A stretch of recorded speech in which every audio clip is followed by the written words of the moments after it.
Mr. Chairman, ladies and gentlemen. It's with gratitude and a certain degree of humility that I have accepted to take up this new challenge in a life in which I've had a number of different ones, including that of being president of my country, of being president of a good many scholarly and scientific associations, vice chairman of the Science Council of Canada when I was still living as an exile before my country was free again, and so on. And currently I also have the privilege of leading the World Leadership Alliance at Club de Madrid, which is a body of close to 100 former presidents and prime ministers of over 60 different countries, which is volunteer work on our part, and we have over the past 10 years engaged in a variety of projects for the strengthening of democracy in many parts of the world.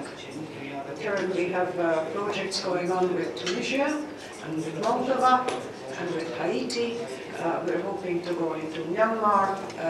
We've had preliminary missions there, and the focus changes in terms of each country, but our fundamental aim is to help countries on their way to what we call shared societies, societies which are a true expression of democracy, where nobody is left behind, and where everybody has an equal chance of participating in the welfare and the prosperity of the society.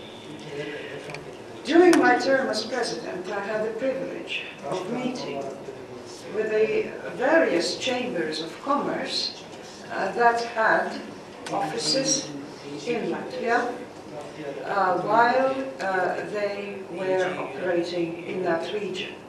Some of them were head offices for the Baltic region, where others were specifically located for Latvia.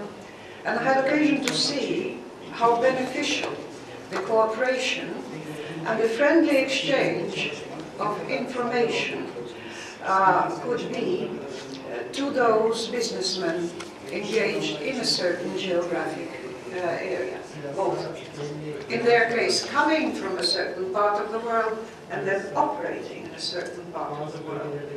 Now your body is much more ambitious, it's much more broad, but if the world has not become flat because of communications, that is a metaphor which I'm not sure is the best one.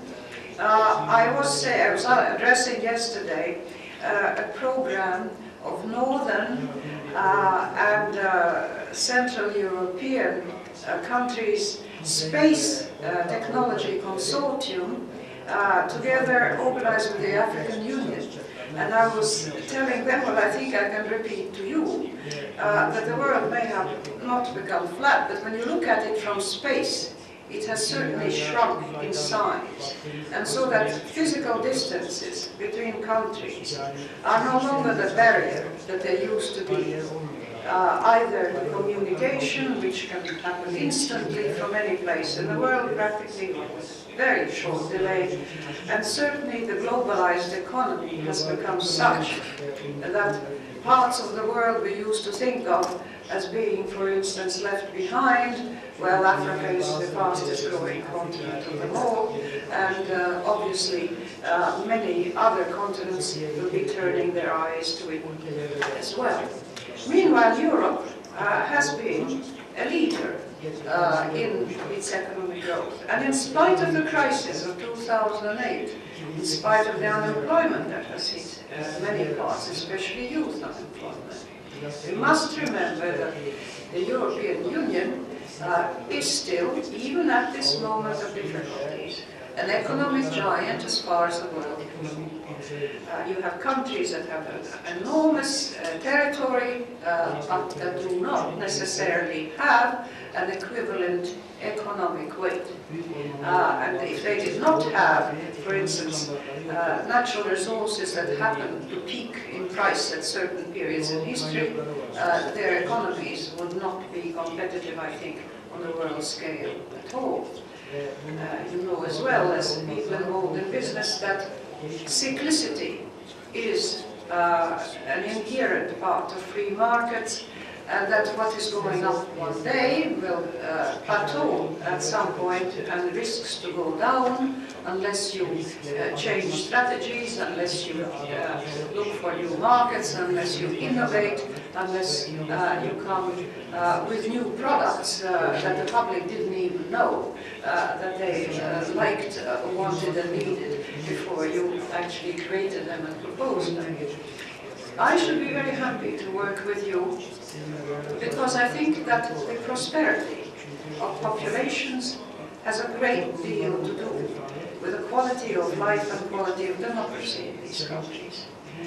Having money does not necessarily ensure that you will live in a democratic country, a country that has huge resources, and as in some parts of Africa, this is only the source of civil war and of strife and of instability in the country. Having resources can sometimes be a curse rather than a blessing. But general, a stable, well-developed, diversified economy, and in the future we very much hope a sustainable economy, one that takes into account the limitations of our planet as well as the requirements of its human populations. Such a development definitely will help to stabilize those parts of the world which are currently in brutal and bloody conflict, and it should also increase the area in which the human beings are treated with dignity, with the rule of law, where they have access to clean drinking water, where their life expectancy is not dramatically lower than that in other parts of the world, and where they can expect to be treated with respect by their government institutions and security. The wars of religion, the wars for territories, the wars for resources that have led this continent so often and often been followed by horrible plagues.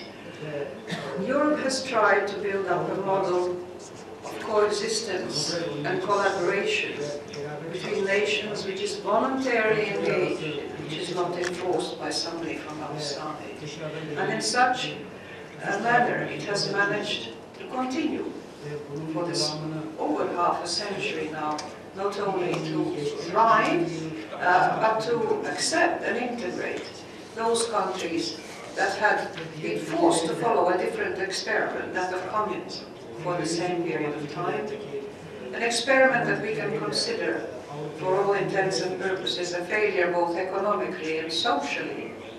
And now we have the challenge of creating both a Europe and a world where in our globalized communications and our globalized economy, a growing population of human beings can continue to live in peace and hopefully in prosperity, even as we know that the resources of our planet are limited, that we are already committing great mistakes in ensuring the survival of our planet, and that we have a great many challenges ahead of us.